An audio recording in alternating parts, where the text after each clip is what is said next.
Selamat malam. Selamat malam, Bu. Kabar semua Baik. Alhamdulillah, Bu. sehat walaupun hujan terus mendera. Semoga semuanya sehat.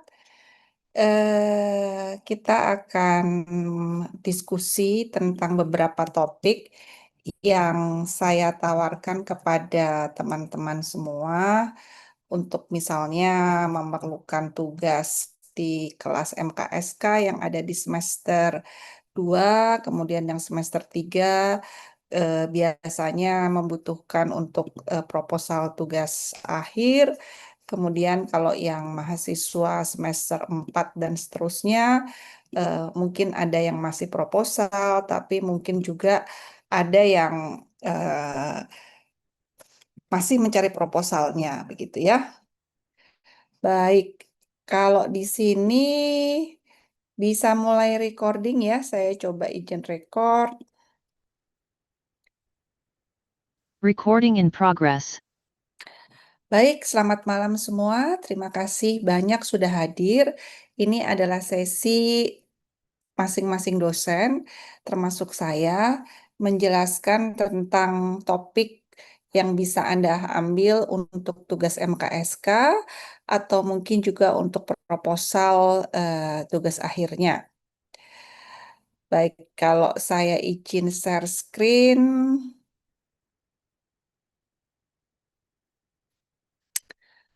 Sebentar ya, belum kelihatan PowerPoint-nya ya. Saya pastikan dulu PowerPoint-nya tersedia. Oke, sebentar. Ya, saya izin share screen. Nanti slide-nya akan dikirimkan sesudah sesi ini. Ya, sekarang hari Kamis tanggal 29 Januari 2026.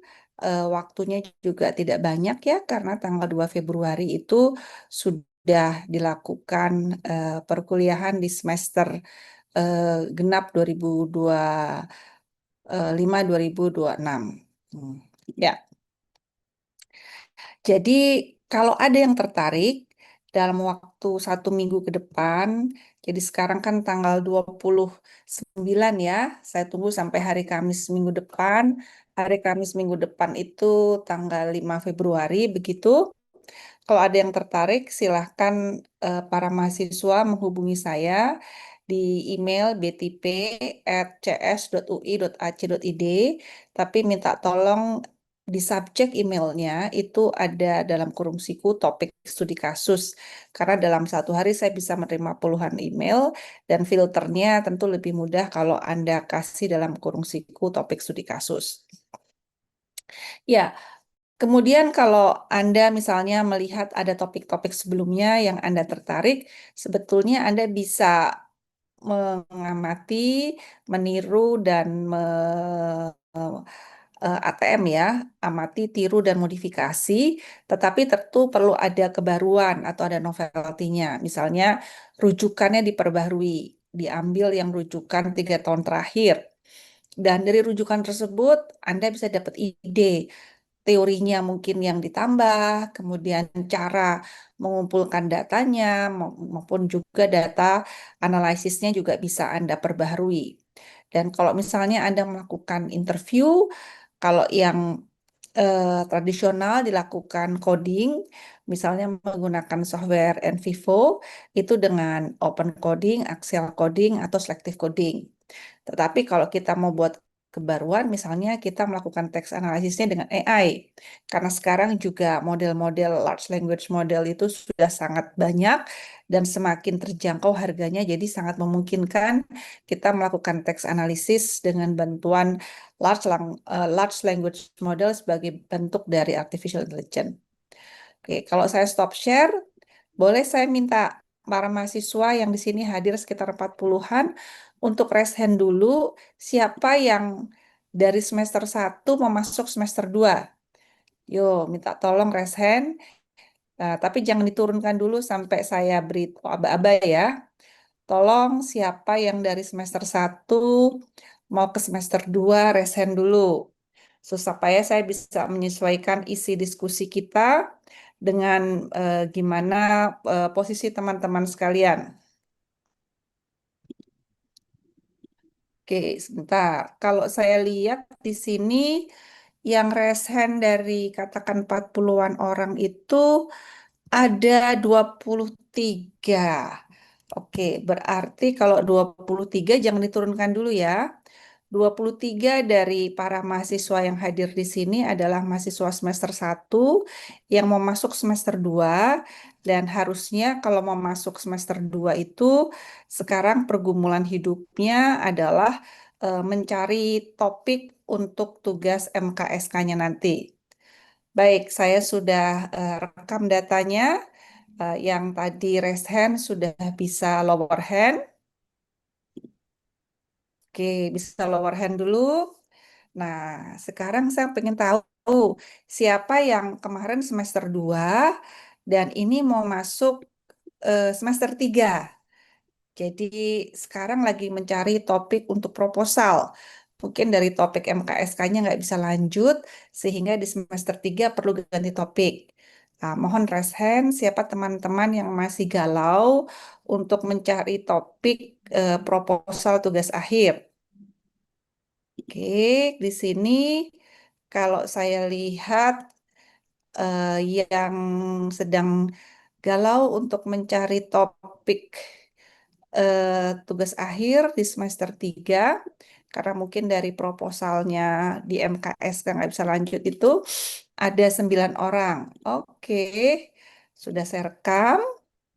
Nah, mungkin sekarang yang lebih naik lagi. Maaf, saya bersihin dulu. Siapa dari para peserta di sini yang kemarin udah semester 3, sekarang semester 4. Mungkin harusnya semester 4 ini tinggal melanjutkan proposal semester 3 menjadi tugas akhir. Tapi kan hidup tidak selamanya mulus, jadi mungkin perlu ganti topik di semester 4 ini. حول ولا قوة إلا Mohon raise hand, siapa yang ada di semester 4? Nggak ada yang semester 4? Nanti mau semester 4 nggak ada?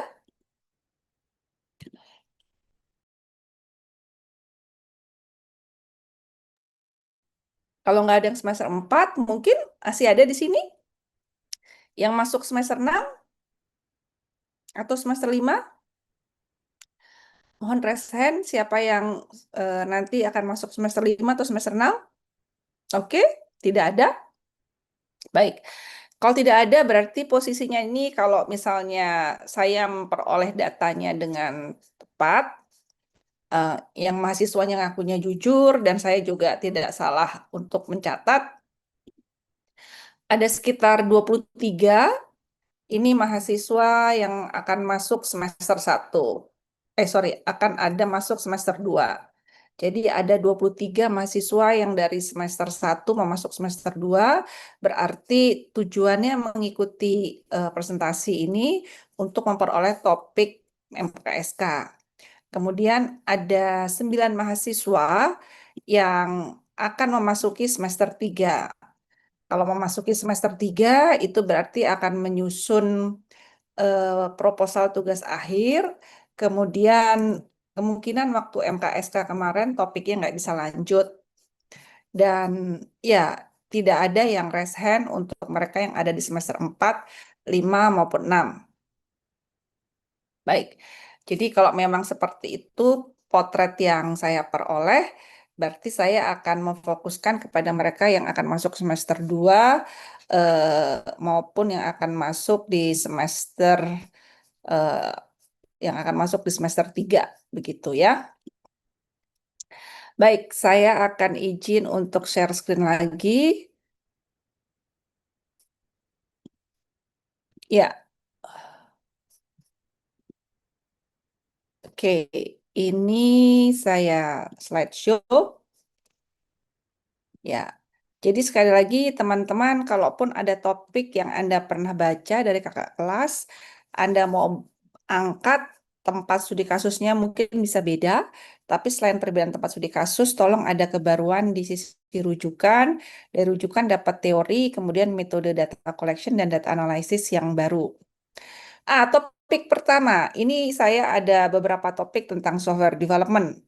Jadi tentang bagaimana pengembangan web application, tapi mobile friendly untuk memajukan desa wisata yang sudah maju supaya bisa menjadi desa wisata yang mandiri. Ada mahasiswa yang sekarang memasuki semester 4 dan akan mengembangkan web application-nya. Yang belum ada adalah yang mengerjakan modul agar bisa menggunakan large language model untuk bisa membuat social media konten dalam berbagai macam bahasa. Jadi misalnya nih ada sebuah desa wisata di sekitar Candi Borobudur gitu kan. Bahasa lokal di sana tentu bahasa Indonesia atau bahasa Jawa daerah Magelang dan Yogyakarta.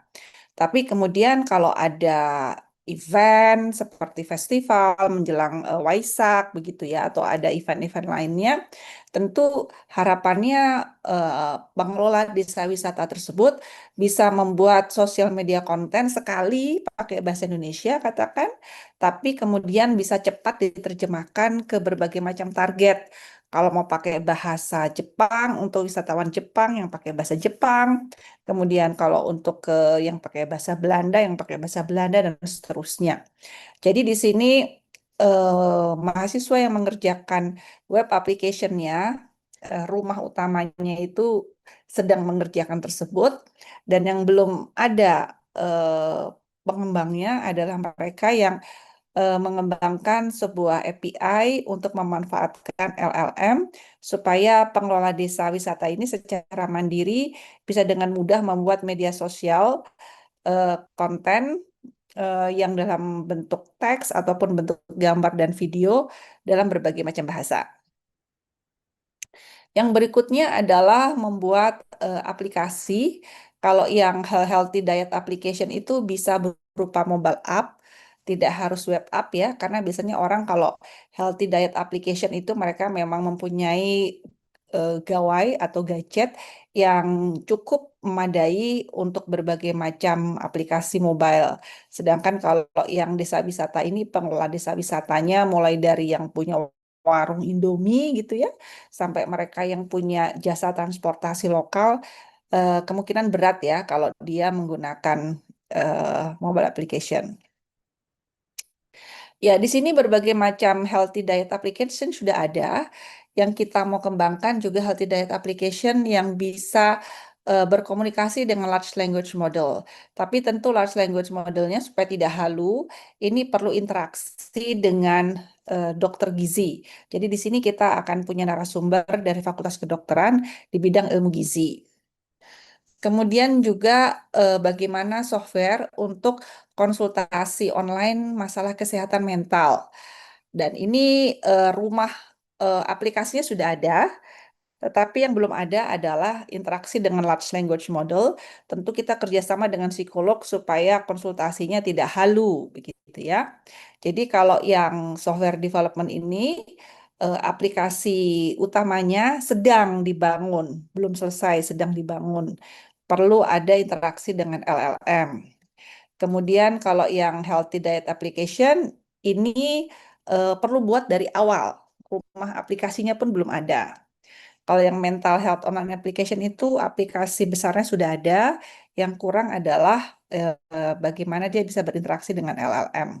Tanpa maksudnya kita nggak bisa ya jamin 100% tidak halu ya, tapi kita coba mengurangi halusinasi itu dengan training data bersama para psikolog atau psikiater. Berikutnya tentang stock markets gitu ya. Perlu juga kita mengkaji bagaimana penggunaan AI di stock market. Kemarin indeks harga saham gabungan itu tidak baik ya, sehingga pasarnya halted begitu. Dan bagaimana AI bisa memprediksi hal-hal yang seperti itu.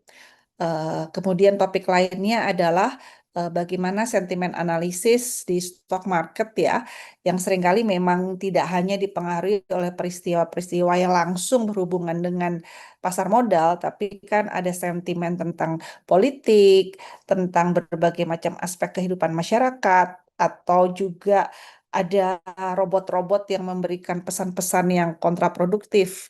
Dan ini juga kita bisa coba bantu dengan melakukan sentimen analysis. Dan kita harus lihat juga produk-produk yang komersial itu sudah ada. Jadi perlu dikaji dulu produk komersial itu apa yang ada, pro cons-nya. Kemudian kalau kita menawarkan solusi, tentu kita mengatasi pain point yang belum bisa diatasi oleh produk komersial. Jadi bukan untuk reinvent the wheel ya. Berikutnya, kalau ada yang mau bicara masalah transformasi digital, baik itu di pemerintahan maupun di sektor swasta, atau ada yang mau mengkaji tentang global software development, karena sekarang semakin jamak ya sebuah aplikasi atau software itu dikembangkan oleh developer yang ada di berbagai macam belahan dunia, kayak Indonesia dan mungkin Amerika Serikat, yang waktunya bisa 12 jam berbeda. Kemudian topik yang terakhir tentang penyusunan enterprise architecture (EA), tapi di sini juga dengan memperhatikan AI investment. Jadi kalau EA yang standar yang teman-teman ambil nanti di semester 2 atau yang sudah Anda ambil semester 2 itu biasanya belum bisa mempertimbangkan AI secara spesifik. Sedangkan sekarang investasi AI itu udah nggak bisa lagi dihindari. Lalu bagaimana itu menjadi bagian dari enterprise architecture? Ya, itu topik dari saya. Kalau kita lihat mundur ke belakang, ada enterprise architecture dengan memperhatikan investasi AI, ada transformasi digital dan global software development, ada bagaimana adopsi teknologi dalam pengambilan keputusan di pasar modal, dan ada beberapa topik untuk pengembangan aplikasi, dan ada yang rumah utamanya sudah jadi, seperti mental health online application yang mau diperkaya dengan LLM, tapi ada yang bikin dari awal. Kemudian kalau ini rumah utamanya sedang dibangun dan perlu dikuatkan dengan LLM. Ya, demikian topik dari saya. Saya akan koordinasi dengan IT Fasilkom untuk bisa diletakkan di Skele. Saya izin stop share. Silahkan kalau ada yang mau bertanya. Sebutkan nama dan pekerjaannya di mana, atau sekarang sedang di semester berapa. Silakan. Oke, Oke. mungkin Oke, izin ya kalau Bu Betty. dilihat urutannya ada Hans, ada Bayu, ada Aldika. Oke, Hans ini sekarang semester berapa, Hans? Ya, sebelumnya mohon maaf Bu, off cam. Mm, Perkenalkan saya Hans Bu, dari semester 3. Dulu mm, MKSK-nya juga, sekarang udah masuk semester 3. mm, mm. Dulu MKSK sama Bu Betty juga, dari kelas Ah, C Bu. Kata, ya, ya. Jadi, s- saya saat ini bekerja di Peruri Bu Betty. ya. Ya, Apa kabar, Hans? Sehat? sehat Bu Betty. Hope Ibu sehat Alhamdulillah. juga ya Bu Betty. Sehat selalu. Ya. Mm, Oke. Jadi izin bertanya Bu, saya sebenarnya ada niatan untuk melanjutkan dari topik MKSK saya kemarin, yang ya untuk sedikit reminder mungkin Ibu terlalu banyak juga ya. Eh, Topik-topiknya itu terkait dengan teknologi adoption analysis faktor untuk mengadopsi tanda tangan digital, yang dimana ya, saya menggunakan apa saat ini menggunakan metode structural equation modeling. oke. Nah, tadi saya sempat melihat ada salah satu topik yaitu teknologi adoption, tapi saya lihat kan for policy making ya. Nah, ini Mm-mm. eh, apakah kira-kira topik saya bisa masuk di Bu Betty atau tidak? Itu yang pertama. Kalau kedua, nah tadi juga saya lihat kan ada teknologi, ada digital transformation dan global transformation. Kebetulan Mm-mm. Perlu ini kan juga dipilih jadi GovTech gitu. Nah, mungkin Mm-mm. kalau misalnya topik saya yang pertama tidak bisa, yang MKS nggak bisa, saya mungkin mau nanya juga sih soal GovTech-nya ini, Ibu lebih ke Mm-mm. arah mana gitu. Ya mungkin dua itu Bu, Oke. dari saya. Terima kasih. Ya, makasih Hans. Kalau memang yang teknologi adoption itu kan kita biasanya lebih spesifik ya di sebuah aplikasi yang kita mulai adopsinya gitu ya Hans ya. Betul Ibu. Sedangkan kalau transformasi digital kita melihatnya dengan lebih luas secara strategis. Satu enterprise dalam hal ini Peruri ini apa yang menjadi pesan dari visi misi organisasi, kemudian itu kita turunkan ke dalam rencana strategisnya untuk transformasi digital. Kalau yang Han sudah kerjakan di kuliah MKSK, itu bisa dalam konteks teknologi adoption for policy making ya, karena kemudian yang perlu diperkaya selain model dengan uji SEM adalah kajian penyusunan rekomendasi. Rekomendasinya tentu sesuai dengan kebutuhan Peruri ya. Apakah sampai membuat eh, kalau Peruri itu pimpinan direktur kah? Hans pimpinan paling Betul, tinggi di ya, direksi Bu Betty. direksi ya. Apakah sampai membuat keputusan direksinya gitu ya? eh, atau mungkin juga tidak cukup dengan keputusan direksi, mungkin karena ini menyangkut financial proses bisnis, mungkin juga ada perlu rekomendasi kepada eh, unit-unit kerja di luar Peruri. Kementerian Keuangan siapa stakeholder yang ada di sekitar Peruri untuk adopsi teknologinya Hans itu siapa saja Hans? Kebanyakan untuk adopsi teknologi ini lebih ke ada dua segmen Bu, business to business sama business to Mm, customer ya. Kalau business to business biasanya BUMN menggunakan tanda mm, tangan digital dari Peruri, terus juga mm, ada swasta juga seperti government juga banyak menggunakan Peruri. mm. Untuk yang customer biasanya ya yang retail Bu, biasanya Hmm, orang pribadi juga bisa Bu, gitu. Kalau oke. Peruri pasarnya. Kalau dari regulator, adakah regulatornya yang mengawasi tanda tangan digital atau perlu ada juga kerjasamanya dengan Kementerian Hukum untuk menjaga legalitasnya? Untuk regulator kami ada di bawahnya Komdigi Bu, di Oke. yang namanya PSRE atau penyelenggara sertifikat elektronik, di Mm-mm. mana yang menjamin keaslian dari tanda tangan digital itu ada sertifikat elektronik yang di mana regulasinya berasal dari Komdigi Bu. Oke, ya jadi tentu kalau yang Han sudah kerjakan untuk MKASK, if please correct me if I'm wrong, lebih kepada model dari berbagai macam teori yang kemudian nanti akan dilakukan uji coba SEM untuk melihat mana hipotesis hipotesis yang diterima dan ditolak ya. Tetapi kalau kemudian itu dalam konteks kayak tadi saya coba share screen apa yang Han sudah sebutkan, bagaimana supaya ini kemudian menjadi policy making gitu kan. Berarti ada satu aspek lagi yang Hans perlu pertimbangkan. Kelihatan slide-nya Hans ya? Yap, sudah terlihat Bu, Ya, pakai mix berarti method ya. Oke. jadi selain menggunakan SEM, tentu Hans perlu menggambar siapa saja stakeholder dari bisnis tanda tangan digital dari segi peruri, kemudian ada bisnis to bisnis, tapi juga ada bisnis to consumers ya. Is that Betul correct, Ibu, Hans? Nah, betul Ibu. kemudian juga untuk aspek legalitasnya, apakah Komdigi saja atau perlu ke kementerian lain gitu kan? Itu juga harus diidentifikasi karena dari hipotesis yang nanti diterima dan ditolak, itu kemudian Hans perlu melakukan kajian pustaka untuk menyusun rekomendasi perurinya tentunya harus bagaimana. Kemudian pengguna layanan tanda tangan elektroniknya yang sifatnya itu bisnis maupun yang sifatnya individu gitu ya. Itu Betul mereka Ibu. harus bagaimana atau harus diapain gitu ya. Dan interaksinya dengan Komdigi seperti apa. Dan bagaimana juga aspek hukumnya itu juga harus dipertimbangkan bagaimana nanti rekomendasinya yang harus diselaraskan dengan Kementerian Hukum. So, what you have done in MKSK is like half of the solution. Another half-nya, setengahnya lagi, menyusun rekomendasi dengan kajian pustaka, dengan wawancara ke para perwakilan stakeholder, supaya bisa menyusun rekomendasi dari masing-masing stakeholder tersebut, harus ngapain atau harus diapain atau gimana relasinya. Kira-kira seperti itu Hans, ada yang masih eh, mengganjal di hatinya Hans? Ya, berarti kalau misalnya teknologi adoption for policy making, misalnya karena adopsi saat ini masih rendah, penggunaan tanda tangan elektronik itu juga sebenarnya bisa kan ya Bu Betty ya? Sangat Kayak, bisa, sangat bisa. oke.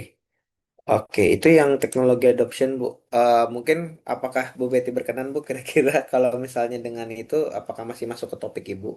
Oh bisa, kalau memang Hans tertarik untuk saya bimbing atau siapapun juga tertarik untuk saya bimbing, silakan email ke saya ya dengan Siap Bu kurung siku Betty. tadi topik studi kasus. Kemudian tolong dilampirkan proposal Anda yang terkini beserta catatan-catatan dari ASDOS yang terakhir gitu ya.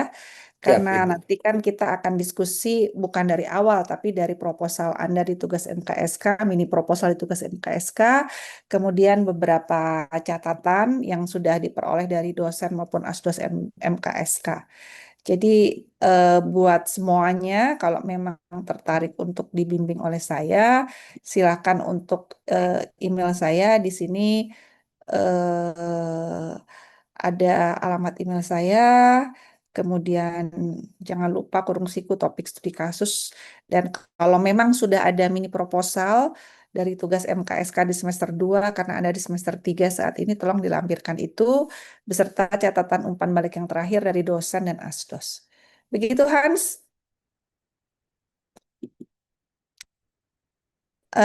Ada lagi Sama yang bertanyakan? mungkin yang pertanyaan kedua, Ibu, yang Mm-mm. untuk yang terkait dengan government teknologi tadi, ada sempat GovTech. mention Mm-mm. terkait GovTech. Kalau Mm-mm. boleh tahu, Ibu Betty, saat ini Ibu sedang untuk topiknya itu lebih menarik kemana Kak? Apakah digital transformation yang saat ini kan ada pemerintahan digital. Dulu kan namanya SPBE, sekarang jadi namanya pemerintahan digital Bu yang baru. Betul, heeh. Apakah ke arah situ atau seperti apa ya Bu Betty? Nanti Ya, kita mau risetnya seperti apa Bu? ke arah pemerintahan digital yang merupakan kelanjutan dari SPBE ya. Beberapa mahasiswa yang sedang saya bimbing itu ada misalnya di Kementerian Agama atau ada juga yang di Kementerian Dikti Saintek seperti itu Hans. Oke. Untuk metodenya berarti ada spesifik nanti Bu Betty ya. Nanti mungkin harus Ya, diskus sama Ibu kali ya, gitu ya. ya. Heeh.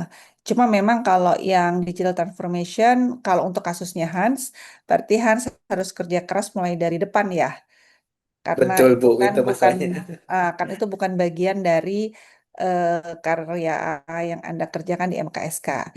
Tapi kan mungkin itu lebih menantang bagi Hans gitu ya, atau mungkin itu lebih menjadi hal yang urgensinya kuat di Peruri. Ya, silakan Hans pikirkan pro konsnya ya. Baik Bu Betty. Well noted Bu. Terima kasih Bu Betty. Oke, makasih Hans. Berikutnya kalau nggak salah tadi Mas Bayu ya. Gimana Mas Bayu? Apa yang saya bisa bantu Mas Bayu? Ya, baik Bu Betty. Ya, Eh, kerja di mana Mohon nih Mas izin. Bayu?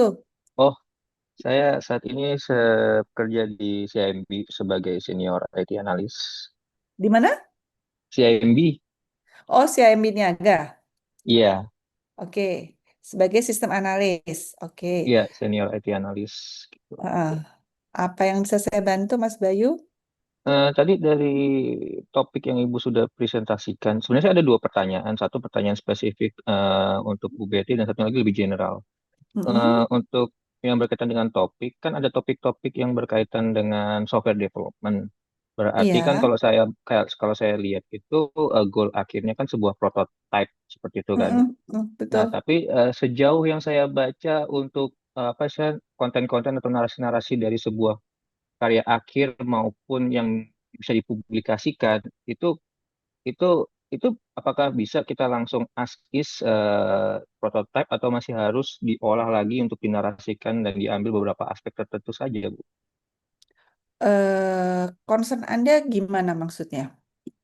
Eh takut saya kalau kalau prototyping gitu kan, istilahnya Mm-mm. membuat software development gitu sulit Mm-mm. untuk bisa diterima oleh publikasi-publikasi yang apa ya, yang Q2 atau Q1 seperti itu. Oke, ini berarti ada dua hal yang berbeda. Hal yang pertama adalah tentang tugas Anda 2 SKS publikasi, begitu ya. Iya, Hal yang kedua adalah dari tesis, gitu ya. Hmm. Oke, saya coba bedah satu-satu.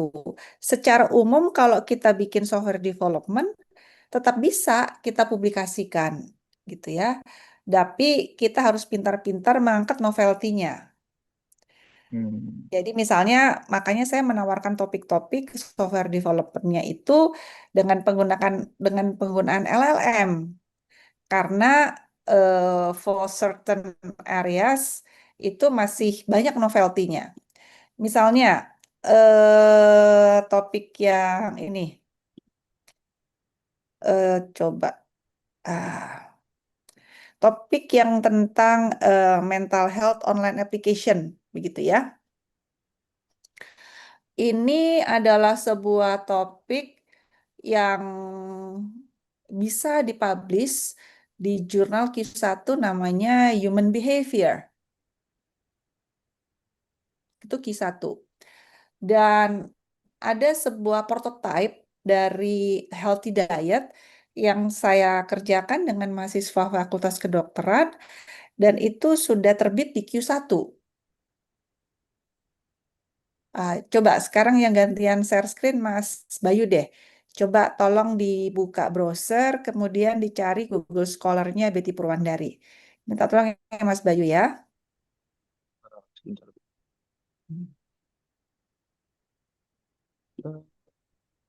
Sistem.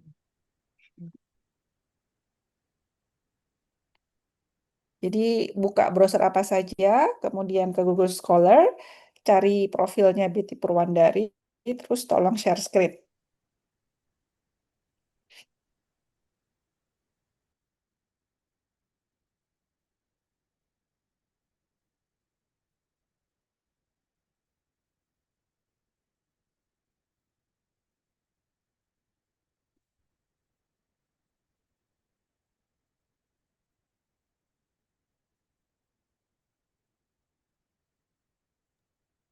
Sudah bisa dilihat, Ibu? Hmm? Sudah bisa Oke, dilihat screen saya? sudah. Minta tolong Ya, diurutkan berdasarkan itu, berdasarkan tahun. saya akan tahu. Maaf, sebentar. Mm-mm. Tahun Eh, 2025. 2025. Oke, itu yang nomor 1, 2, 3, 4, 5, 6.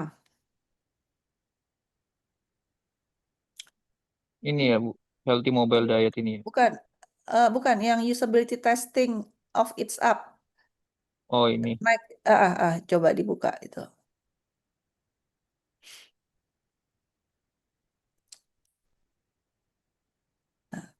Ini saya tulis bersama seorang mahasiswa kedokteran S3 di ilmu gizi gitu ya.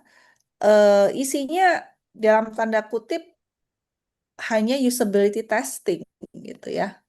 Tetapi kemudian topiknya itu memang topik tentang digital health dan memang bisa diangkat kebaruannya. Jadi ini sebuah contoh bahwa kalau kita membuat sebuah aplikasi, apalagi kalau yang It's Up ini yang untuk dimasukkan ke dalam eh, Frontiers in Digital Health ini kan lebih ke arah usability. Usability itu kan baru sebagian dari requirements, hanya sebagian dari non-functional requirements gitu kan. Tapi yang lebih intinya kan lagi kan functional requirements-nya. Ya, kalau yang non-functional requirements usability aja bisa masuk ke jurnal Q1, tentu kalau kita mengkaji dari sisi non-functional requirements yang lain atau functional requirements yang lain bisa. Cuma memang kita harus tahu apa kebaruan dari yang kita kerjakan ini. Gitu. Oke, berarti mungkin secara garis besar kita bisa di MKSK itu ngambil topik software development. Kemudian mungkin kalau masih memungkinkan di bawah sebagai tugas karya akhir juga dan sebagai publication, hanya saja mungkin aspek yang akan diangkat pasti sedikit disesuaikan ya bergantung dari eh, apa namanya Iya, tempat dipublishnya ya. iya. Dan kalau Anda lihat tadi kan semua yang saya angkat itu ada aspek LLM-nya. Karena kalau nggak Mm-mm. pakai LLM, ya bikin mobile web atau bikin web app B aja gitu kan, biasa Iya. aja gitu ya. Tapi ketika kita nanti bisa angkat isu bahwa ini ada large language model portion gitu ya, dan large language modelnya ini mungkin kita cari yang scale-nya tidak terlalu besar, tapi memang datanya memang yang di training sesuai dengan kebutuhan spesifik, katakan mental health gitu kan. Tetapi kita juga kontrol itu dengan trainingnya menggunakan psikiater atau psikolog. Di situ kan ada novelty ya. Dan kita perlu pintar-pintar cari jurnalnya. Jurnalnya juga yang computer application. Tetapi ya kalau mental health mungkin di emerging, di human behavior journal kalau yang mental health gitu ya. Kalau yang diet kayaknya kalau di human behavior tuh nggak cocok. Tapi kalau kayak digital health itu bisa ini jadi Q1. Oke, baik Bu. Jadi kalau Nanti saya coba. pertanyaannya Mas Bayu bisa apa tidak? Bisa. Tapi tinggal waktu. Kan Anda studi itu 4 semester. Harapannya publikasinya jangan dari tugas akhir karena nanti waktunya nggak kekejar. Karena kalau kayak Q1 ini proses reviewnya segala macam itu bisa sampai 6 bulan gitu loh. Jadi kalau soal konten materi bisa, tapi itu nanti bagusnya dikerjakan setelah Anda lulus. Tapi supaya lulus, bagusnya diseminasinya dalam bentuk jurnal atau conference paper itu dikerjakan dari tugas-tugas semester 1, semester 2, atau semester 3. Karena jurnal Q1 ini dari proses submit sampai ketahuan diterima, it could be 6 months gitu. Nanti kalau Anda ngambil dari tugas akhir yang semester 4, Anda harus siap bayar semester kelima. Tuh. Hmm, Kalau begitu, kalau ini kan saya sudah coba-coba melihat beberapa mata kuliah pilihan yang bisa kita ambil ya Bu ya. Nah, itu saya ada Anda beberapa yang masuk semester berapa sekarang? Maaf. semester 2. Oke, mau Ya, semester 2 cuman kan ya?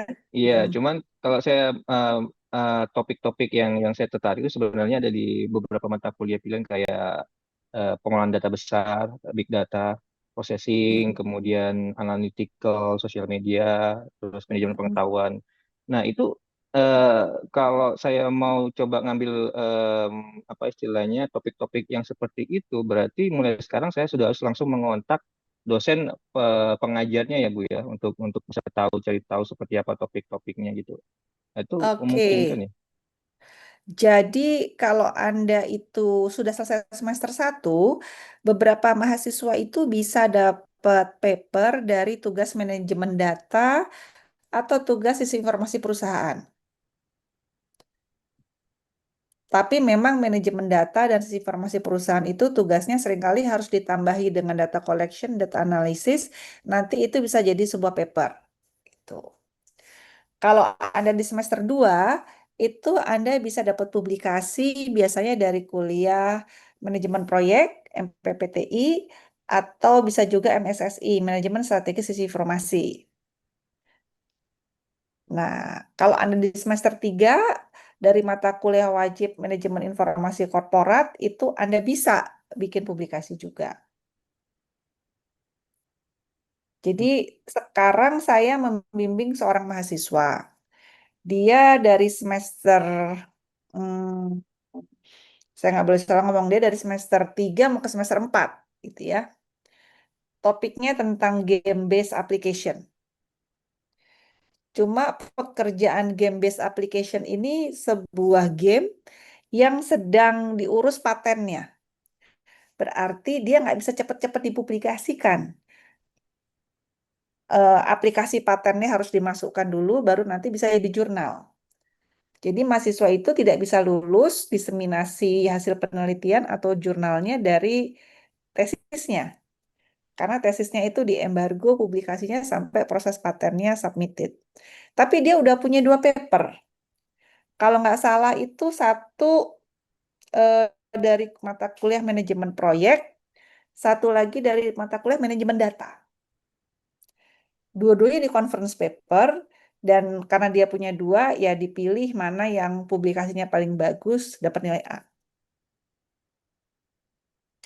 Jadi Sebetulnya Anda semua kalau urusannya publikasi ilmiah di jurnal atau di conference paper untuk mata kuliah diseminasi hasil penelitian yang cuma 2 SKS itu, Anda perkaya gizi dari tugas mata kuliah semester 1, semester 2, atau semester 3.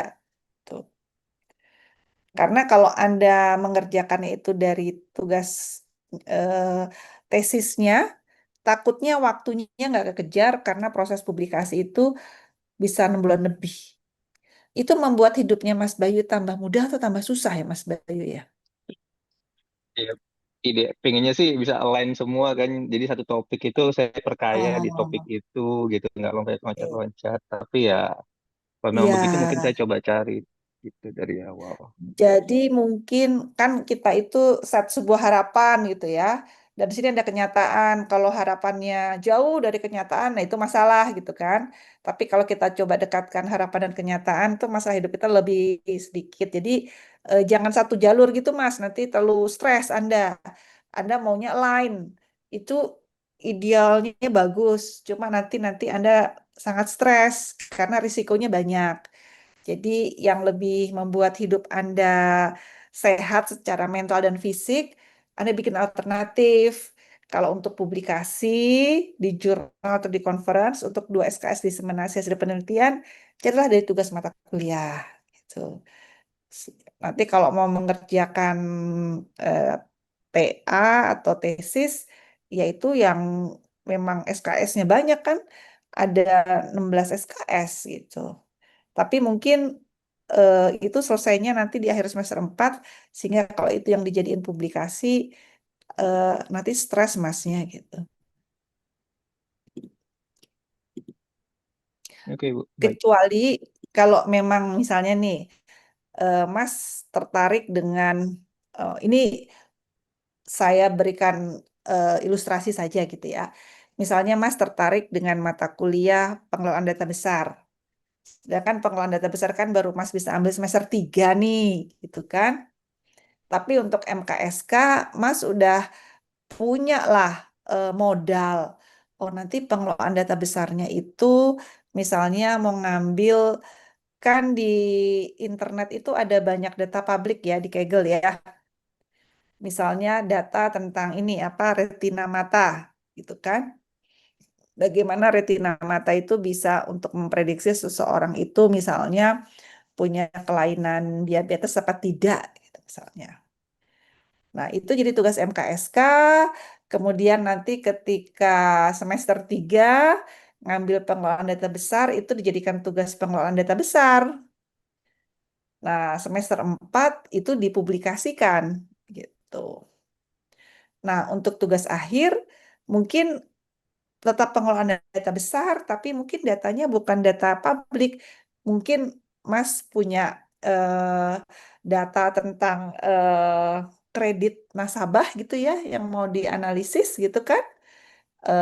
Dengan pengalaman Mas kerja, dengan akses datanya, masih dalam skop pengelolaan data besar. Nah, itu yang jadi tesisnya Mas Bayu gitu ya. Tapi untuk publikasi ilmiahnya, ya itu lebih sedikit skopnya, datanya mungkin pakai data publik dulu gitu misalnya. Itu bisa membuat hidup Mas lebih mudah apa tidak ya? Bisa, Bu. Jadi paling enggak saya bisa fokus satu satu bidang domain keilmuan kan dan memperkaya di situ daripada kayak Mm-mm. kemana-mana kan harus split-split gitu kan based on masing-masing Ya, mata kuliah. Itu yang saya. ya. Tapi mungkin eh, ada irisannya antara mata kuliah pilihan dengan nanti diseminasi hasil penelitiannya dengan tesisnya ada irisannya. Tapi tidak harus menjadi satu superset dengan subset-subsetnya. But it could be like apa beririsan lah ya. Ada Ya, Bu. intersectionnya. Mudah-mudahan itu jadi solusi optimal ya, di mana harapannya agak turun, kenyataannya juga didekati kepada harapan. Baik, Bu. Jadi pada intinya saya bisa belajar mandiri lah untuk apa istilahnya topik-topik mata Mm-mm. kuliah pilihan mulai sekarang kan untuk bisa fokus di situ nantinya. Mm-mm. Mm-mm. Ada lagi kah yang mau ditanyakan? Sudah itu aja Ibu. Terima kasih untuk Terima informasinya. kasih, sama-sama. Berikutnya nih Mas Aldika. Apa yang saya bisa bantu Mas Aldika? Ya, malam Bu Betty. Saya mau bertanya soal topik enterprise architecture sih Bu.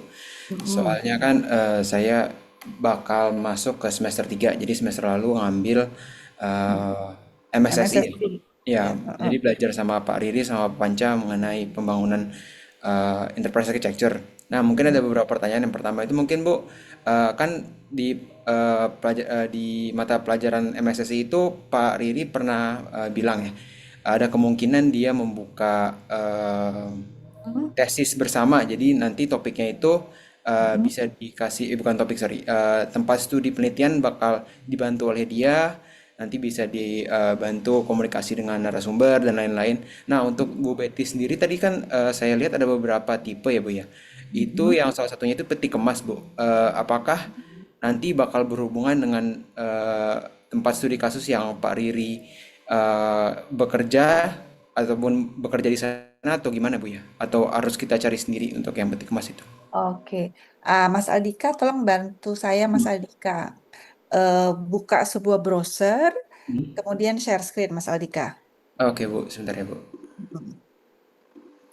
Share screen. Desktop one, share. Oke.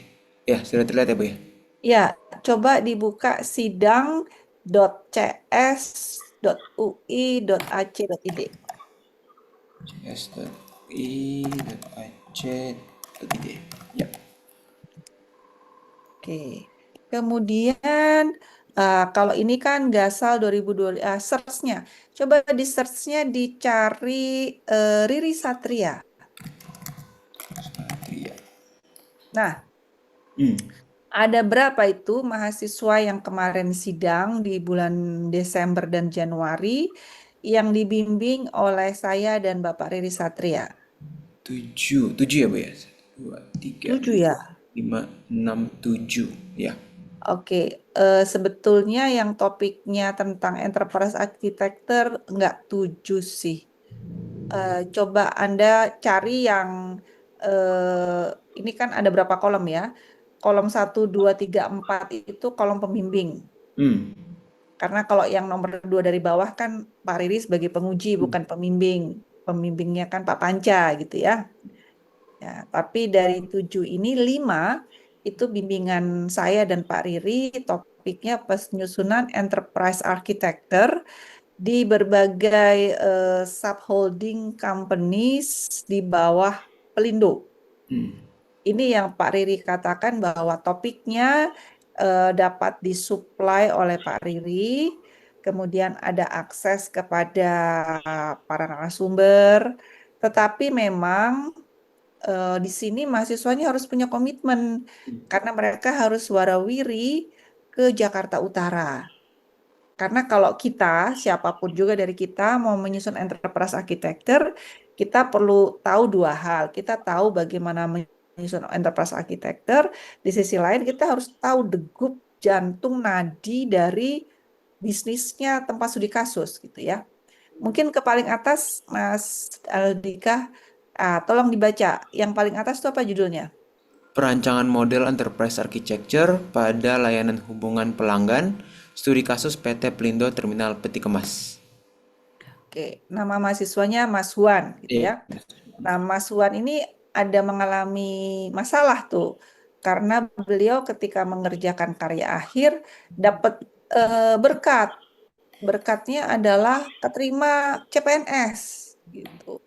Tapi bagian dari CPNS itu rupanya perlu ada pendidikan entah berapa bulan atau beberapa minggu gitu ya.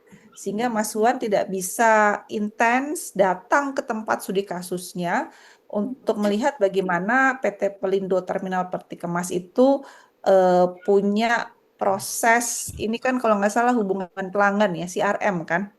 Nah, jadi di sini Mas Huannya kompeten, tapi kesibukan kerjanya menghalangi Mas Huan untuk intens, katakan 1 bulan 2 kali datang ke tempat studi kasus untuk melihat bisnis layanan peti kemas itu konsumennya siapa aja sih, pasti konsumennya kan bicaranya ordernya berapa meter kubik gitu ya. Dan transaksinya kan pasti bukan cuma jutaan yang nolnya tuh 6, mungkin nolnya bisa sampai 8, 9 gitu ya. Kalau semakin banyak nolnya itu kan konsumennya semakin demanding gitu. Jadi buat semuanya kalau mau ngambil topik enterprise architecture, pertama Anda harus paham teorinya enterprise architecture dan harus mau paling tidak sebulan 2 kali datang tempat studi kasus. Oke. Kalau baris yang kedua, walaupun dibimbing saya sama Pak Riri, topiknya bukan enterprise architecture ya. Yang ketiga bisa tolong dibaca, Mas Aldika. Perancangan enterprise architecture untuk sektor logistik pelabuhan Indonesia, studi kasus PT Pelindo Solusi Logistik. Mbak Sela ini punya waktu yang cukup dibandingkan Mas Wan karena pekerjaannya di sebuah sekolah gitu kan. Ya izin-izin dia bisalah pas jam kerja datang ke PT Pelindo Solusi Logistik. Kalau Mas Wan kan dia punya hambatan karena dia harus masuk dalam tanda kutip camp gitu ya. Jadi Mbak Sela bisa produce karya akhir yang lebih memenuhi kebutuhan tempat studi kasus because she had more time, bukan cuma Zoom ya, but visited and had frequent discussions with the PT Pelindo Solusi Logistik. Oke, berikutnya Mas Fakih, tolong dibaca topiknya. Perancangan enterprise architecture pada layanan operasi terminal peti kemas, studi kasus PT Subholding Pelindo Terminal Peti Kemas SPTP. Nah, ini sama-sama peti kemas sama Mas Huan, apa bedanya gitu kan? Nah, itu kita harus tahu persis itu di bagian PT Pelindonya. Apa bedanya layanan peti kemas yang di terminalnya gitu ya dengan yang subholding Pelindo Terminal Peti Kemas? Apakah sama, apakah beda? Kalaupun sama, gimana pembagiannya? Kemudian yang berikutnya, Mas Triswiza. Perancangan enterprise architecture untuk jasa layanan kapal, studi kasus PT Pelindo Jasa Maritim. Nah, ini kapal.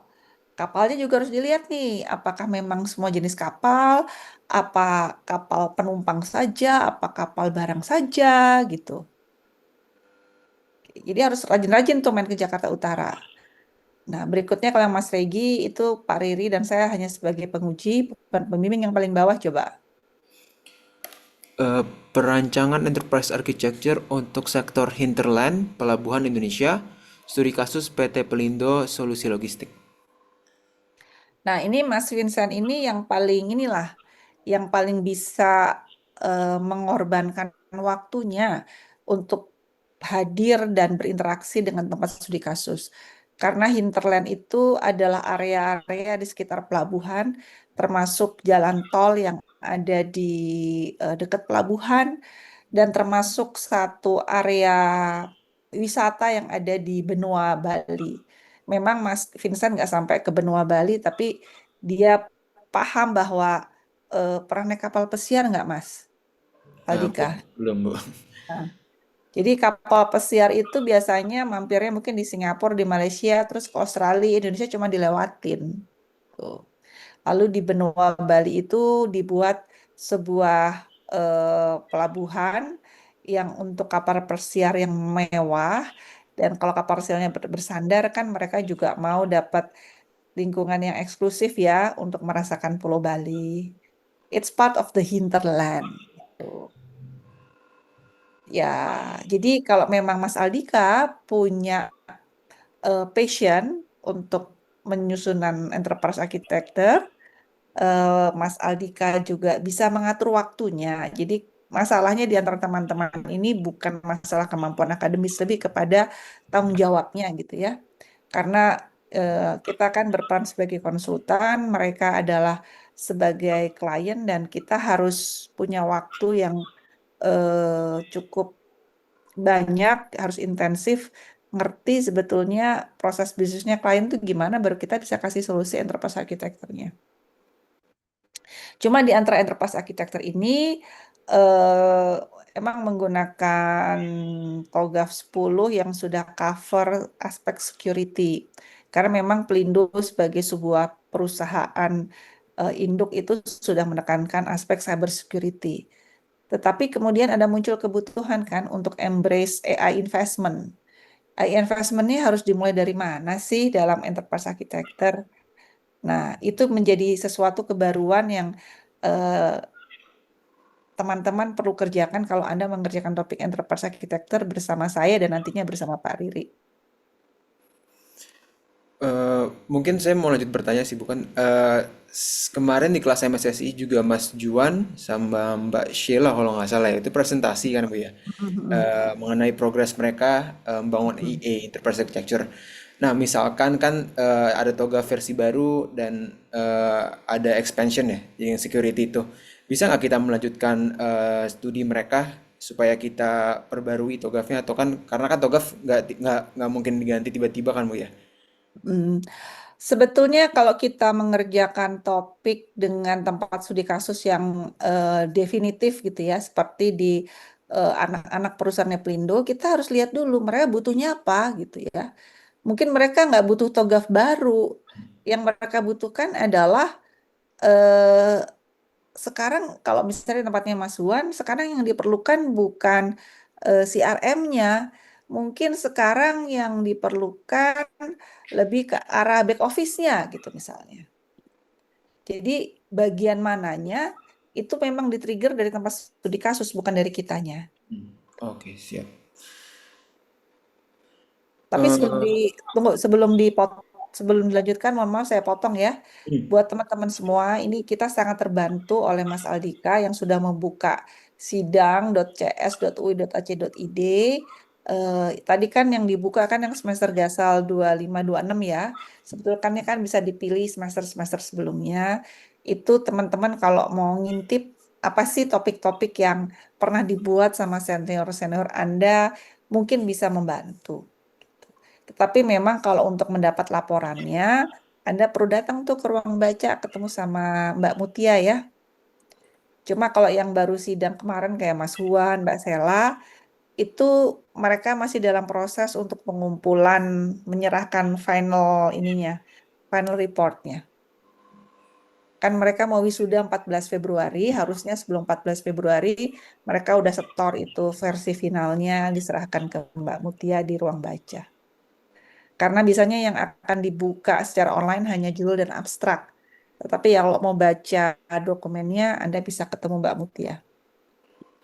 Maaf dipotong tadi Mas Adika, silakan Oh Mas ya, Dika. tadi mau nanya soal apa lagi?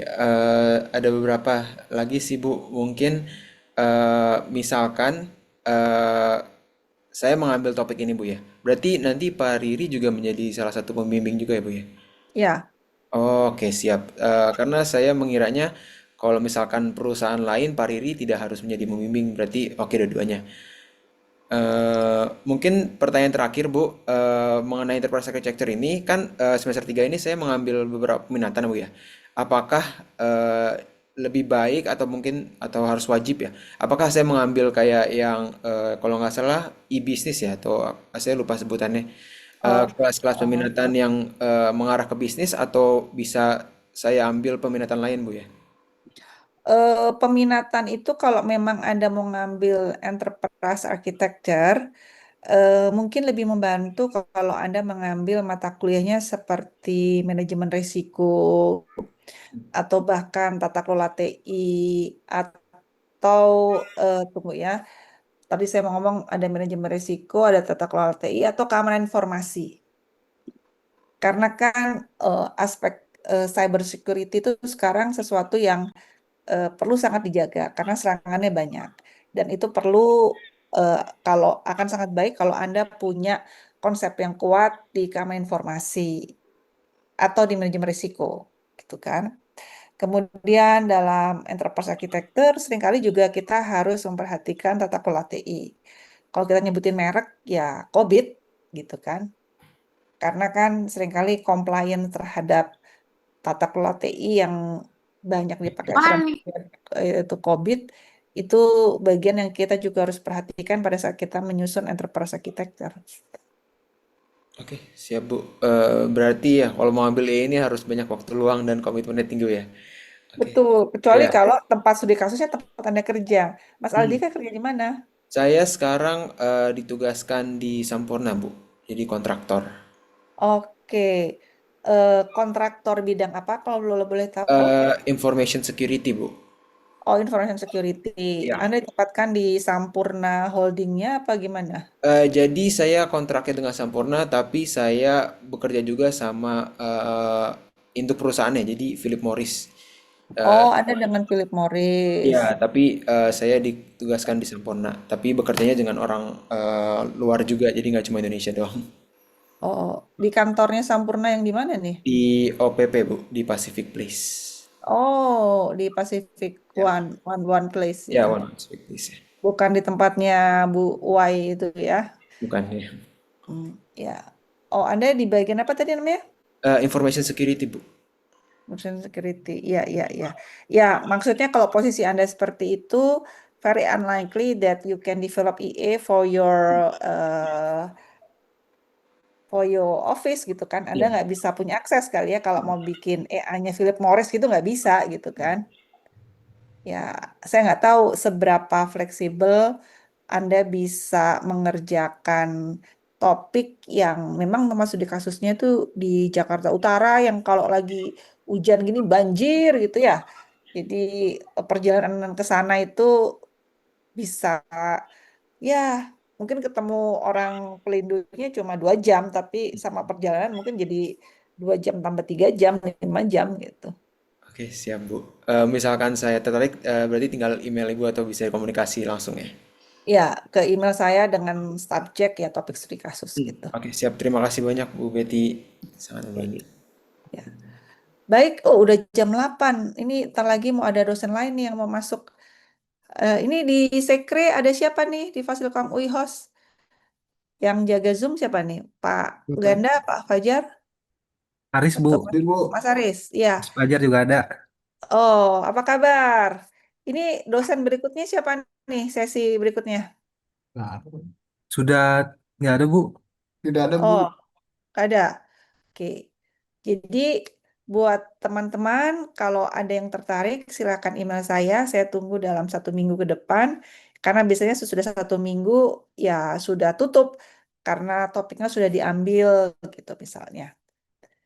Dan kalau Anda memang mau mengerjakan topik apapun, tolong hati Anda ditaruh di sana supaya lebih optimal hasilnya. Karena ada komitmen waktu yang tidak sedikit yang Anda harus dedikasikan. Oke, bisa stop share Mas Aldika. Kita bisa foto atau sudah difoto sama tim dari MTI? Belum Bu. Terus Oke, diminta open cam lah ya, ya kawan-kawan kita boleh ini ya. open cam semuanya. Oke, silakan open cam.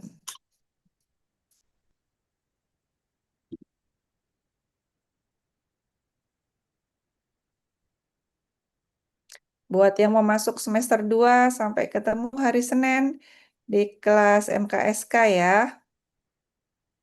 Tapi saya hanya ngajar kelas malam. Yang kelas siang diajar sama Pak Nizar dan Pak Panca.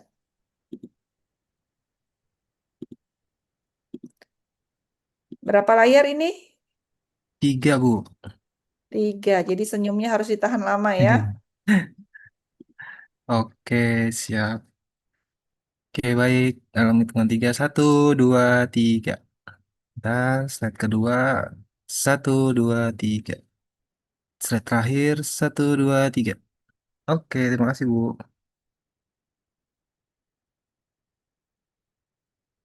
Terima kasih banyak untuk semua yang sudah hadir. Saya izin leave. Terima kasih banyak semua. Sukses ya.